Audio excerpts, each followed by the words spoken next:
അതെ, തീർച്ചയായും കോഴിക്കോട്ടുകാർ അങ്ങനെ പൊടി പൊടിക്കുകയാണ്. ഒന്നാം സ്ഥാനം കോഴിക്കോട്ടേക്ക് എത്തുമെന്നുള്ള പ്രതീക്ഷയിൽ നിൽക്കുമ്പോൾ നവീന്റെ കൂടെ പുതിയ അതിഥിയുണ്ട്. ഏത് കോഴിക്കോട്ടുകാരാണോ ഇപ്പോഴും ഉള്ളത്? തീർച്ചയായും എന്റെ കൂടെ ഉള്ളത് കോഴിക്കോടുള്ള കലാകാരിയാണ്. പാടകം എന്ന് പറയുന്ന കലാപരിപാടി അവതരിപ്പിച്ചിട്ട് വന്ന വ്യക്തിയാണ്.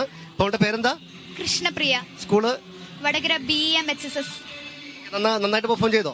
നന്നായി ചെയ്തു. വേറെ ഇത് എത്ര തവണയാണ് മോള്? മൂന്നാമത്തെ പ്രാവശ്യം. മൂന്നാം തവണയാണ്. അപ്പൊ എല്ലാ ഭാവങ്ങളും മൂന്നാം തവണയാണ് വീണ്ടും വരുന്നത്. അപ്പം നമുക്ക് ചെറുതായിട്ട് അവതരിപ്പിക്കാം. പാടകം റെഡി.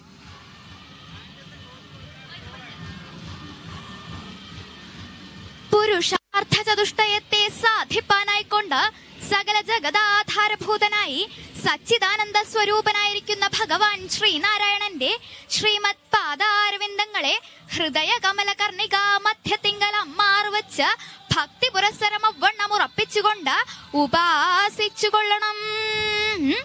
ഗുരുകാരുണ്യലക്ഷ്മി നിയോഗാൽ എങ്കിലോ പണ്ട് ഭക്തവത്സലനായിരിക്കുന്ന ഭഗവാൻ സ്വാമി ശ്രീകൃഷ്ണന്റെ പരമഭക്തന്മാരായിരിക്കുന്ന പാണ്ഡവന്മാര് ജതുഗ്രഹദഹനാനന്തരം വേഷപ്രച്ഛന്നന്മാരായിട്ട് ഏകചക്രാഗ്രാമത്തിങ്കൽ അധിവസിക്കുന്ന കാലത്ത് പാഞ്ചാലി സ്വയംവര വൃത്താന്തത്തെ കേട്ട് അതിനായിക്കൊണ്ട് പാഞ്ചാല രാജധാനിയെ പ്രാപിച്ച കാലത്ത് പാഞ്ചാല മഹാരാജാവിന്റെ ക്ഷണമനുസരിച്ച് ഭൂമണ്ഡലവർത്തികളായിരിക്കുന്ന സകല രാജാക്കന്മാരും പാഞ്ചാല രാജധാനിയിലേക്ക് വന്നെത്തിയതിന്റെ ശേഷം ധൃഷ്ടദ്യുമ്നൻ രാജാക്കന്മാരെ ഓരോരുത്തരെയായി ക്ഷണിച്ചു കൊണ്ടുവന്നിരുത്തി അവരോടായിക്കൊണ്ട് വില്ലെടുക്കുവാൻ പറഞ്ഞ സമയത്ത് രാജാക്കന്മാർ ഓരോരുത്തരായിട്ട് വില്ലെടുക്കുവാൻ ശ്രമിച്ച് പരാജിതന്മാരായപ്പോൾ സദസ്സിലിരിക്കണ ചില ബ്രാഹ്മണര് അർജുനനെ വില്ലെടുക്കാൻ ഉത്സാഹിപ്പിച്ചു വശായി.